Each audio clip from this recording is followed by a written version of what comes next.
AG ನ್ಯೂಸ್ಗೆ ಸ್ವಾಗತ. ಕೆಲ ತಿಂಗಳ ಹಿಂದೆ ಬಂದ ಬೆದರಿಕೆಯ ಆರೋಪಿಗಳನ್ನ ಪೊಲೀಸರು ಬಂಧಿಸಿದ ಸುದ್ದಿ ಮರೆಯಾಗುವ ಮುನ್ನ ಮತ್ತೆ ಭಟ್ಕಳ ಹಾಗೂ ಕಾರವಾರ ತಹಸೀಲ್ದಾರ್ ಕಚೇರಿಗೆ ಬಾಂಬ್ ಸ್ಫೋಟದ ಬೆದರಿಕೆ ಸಂದೇಶ ಬಂದಿದ್ದು ಪೊಲೀಸ್ ಇಲಾಖೆಯು ಹೈ ಅಲರ್ಟ್ ಆಗಿದೆ. ಈ ಕುರಿತ ಒಂದು ವರದಿ ಇಲ್ಲಿದೆ ನೋಡಿ. ಹೌದು, ಉತ್ತರ ಕನ್ನಡ ಜಿಲ್ಲೆಯ ಕರಾವಳಿಯಲ್ಲಿ ನೌಕಾನೆಲೆ ಹಾಗೂ ಕೈಗಾದಂತಹ ಕೇಂದ್ರ ಸರ್ಕಾರದ ಯೋಜನೆಗಳು ನೆಲೆಯಾಗಿದೆ. ಇಂತಹ ಸೂಕ್ಷ್ಮ ಪ್ರದೇಶದಲ್ಲಿ ಮಂಗಳವಾರ ಒಂದೇ ದಿನದಲ್ಲಿ 2 ಬಾಂಬ್ ಸ್ಫೋಟದ ಬೆದರಿಕೆ ಇಮೇಲ್ ಬಂದಿದ್ದು ಆತಂಕಕ್ಕೆ ಕಾರಣವಾಗಿದೆ. ಬೆಳಿಗ್ಗೆ ಸುಮಾರು 7:20 ವೇಳೆಗೆ ಗಯನ ರಮೇಶ್ ಹೆಸರಿನ ಮೇಲ್ ಖಾತೆಯಿಂದ ಭಟ್ಕಳ ಹಾಗೂ ಕಾರವಾರ ತಹಸೀಲ್ದಾರ್ ಅವರಿಗೆ ಮೇಲ್ವೊಂದು ಬಂದಿದ್ದು ಕಚೇರಿಯಲ್ಲಿ ಶೀಘ್ರದಲ್ಲಿ ಪ್ರಬಲ ಬಾಂಬ್ ಸ್ಫೋಟ ಸಂಭವಿಸಲಿದೆ ಎಂದು ಬೆದರಿಕೆ ಸಂದೇಶವನ್ನು ಆರೋಪಿಗಳು ರವಾನಿಸಿದ್ದಾರೆ. ಇದರಲ್ಲಿ ತಮಿಳರು ಹಾಗೂ ಪಾಕಿಸ್ತಾನಿಗಳ ಸೇಡು ಎಂಬ ಉಲ್ಲೇಖ ಮಾಡಿದ್ದಾರೆ. ಆದರೆ ಜಿಲ್ಲೆಯ ಸರ್ಕಾರಿ ಕಚೇರಿಯನ್ನೇ ಟಾರ್ಗೆಟ್ ಮಾಡುತ್ತಿರುವುದು ಯಾಕೆ ಎಂಬ ಪ್ರಶ್ನೆ ಏಳುವಂತೆ ಮಾಡಿದೆ.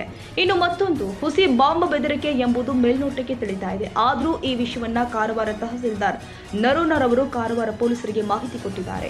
ಯಾವುದೋ ಮಾನಸಿಕ ಕಾಯಿಲೆ ಇರುವ ವ್ಯಕ್ತಿ ಇಮೇಲ್ ಮಾಡಿರುವ ಸಾಧ್ಯತೆಗಳು ಇದ್ದು ಈ ಬಗ್ಗೆ ಪೊಲೀಸ್ ಇಲಾಖೆ ತನಿಖೆ ಕೈಗೊಂಡಿದೆ.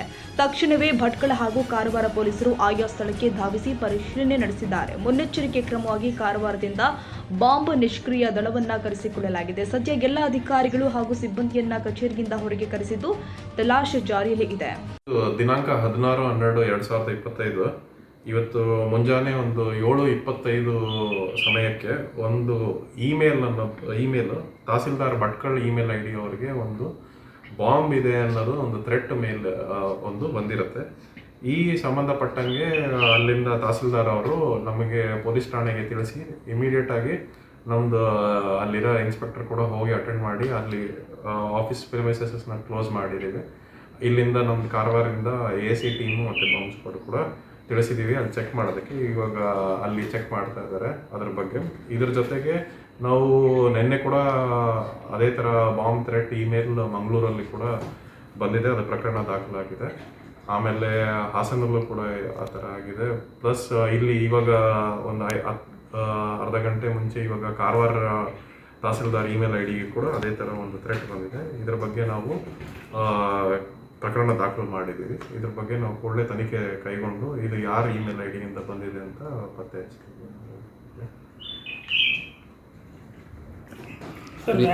ಥ್ರೆಟ್ ನಮ್ಮದು ಭಟ್ಕಳ ಪೊಲೀಸ್ ಠಾಣೆಯಲ್ಲಿ ಕೂಡ ಒಂದು ಥ್ರೆಟ್ ಇಮೇಲ್ ಬಂದಿತ್ತು. ಅದರದ್ದೊಂದು ಪ್ರಕರಣ 84/2025 ಅಂತ ಪ್ರಕರಣ ನಾವು ದಾಖಲು ಮಾಡಿದ್ದೀವಿ. ಅದು ಬಂದಿದ್ದ ಆರೋಪಿ ಕೂಡ ನಾವು ಪತ್ತೆ ಹಚ್ಚಿ ಕೂಡಲೇ ನಾವು ಅವ್ರನ್ನ ದಸ್ತಗಿರಿ ಮಾಡಿದ್ದೀವಿ.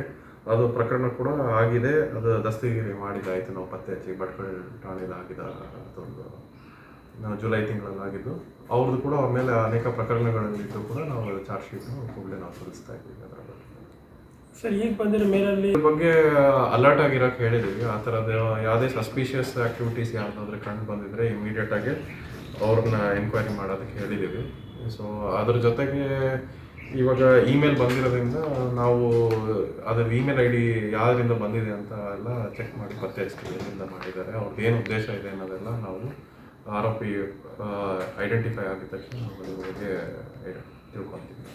ಸರ್ ಕಚೇರಿ ಆ್ಯಸ್ ಇಟ್ ಈಸ್ ನಡೆಯುತ್ತಾ ಅಥವಾ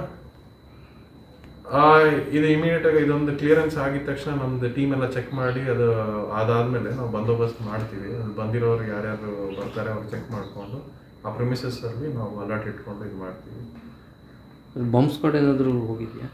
ನಾವು ಹೇಳಿದ್ವಿ ಬಾಂಬ್ ಸ್ಕ್ವಾಡ್ ಹೋಗಿ ಚೆಕ್ ಮಾಡ್ತಾ ಇದ್ದಾರೆ.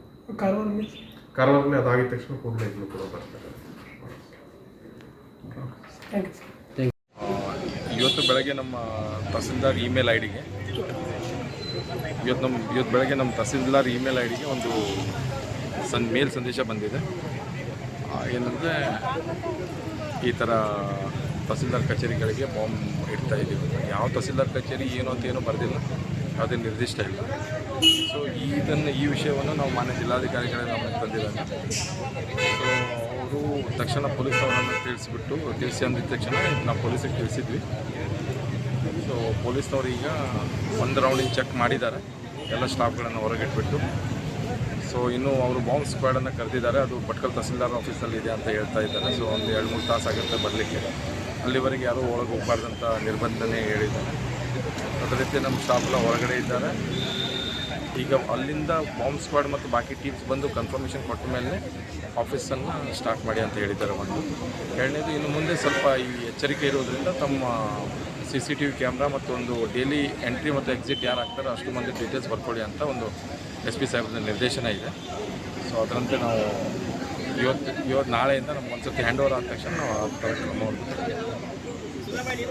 ಒಟ್ಟಾರೆ ಒಂದೇ ದಿನ 2 ಇಮೇಲ್ ಬೆದರಿಕೆ ಸಂದೇಶ ಬಂದಿದೆ. ಈ ಬಗ್ಗೆ 2 ಪ್ರತ್ಯೇಕ ಪ್ರಕರಣ ದಾಖಲಾಗಿದ್ದು ಪೊಲೀಸರು ತನಿಖೆ ಆರಂಭಿಸಿದ್ದಾರೆ.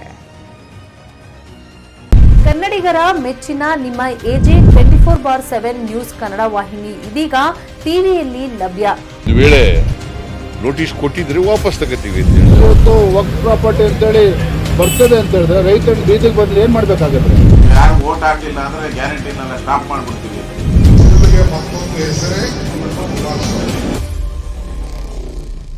ಕರ್ನಾಟಕ ಮತ್ತು ದೇಶ ವಿದೇಶ 360 ಡಿಗ್ರಿ ಸುದ್ದಿ ಹಾಗೂ ಉತ್ತರ ಕರ್ನಾಟಕ, ಬೆಳಗಾವಿ, ಬಾಗಲಕೋಟೆ, ಧಾರವಾಡ, ಹಾವೇರಿ, ಗದಗ, ಬಿಜಾಪುರ ಜಿಲ್ಲೆಯ ಕ್ಷಣ ಕ್ಷಣದ ವಿವರವನ್ನ ಪಡೆಯುವುದಕ್ಕೆ AJ 24/7 ನ್ಯೂಸ್ ಕನ್ನಡ ವಾಹಿನಿಯನ್ನ ಲೈಕ್ ಮಾಡಿ, ವಿಡಿಯೋಗಳನ್ನ ಶೇರ್ ಮಾಡಿ, ಕಮೆಂಟ್ ಮಾಡುವ ಮೂಲಕ ನಮ್ಮ ವಾಹಿನಿಗೆ ಸಹಕಾರ ನೀಡಿ ಮತ್ತು ಚಾನೆಲ್ ಅನ್ನ ಸಬ್ಸ್ಕ್ರೈಬ್ ಮಾಡಿ. ಧನ್ಯವಾದಗಳು.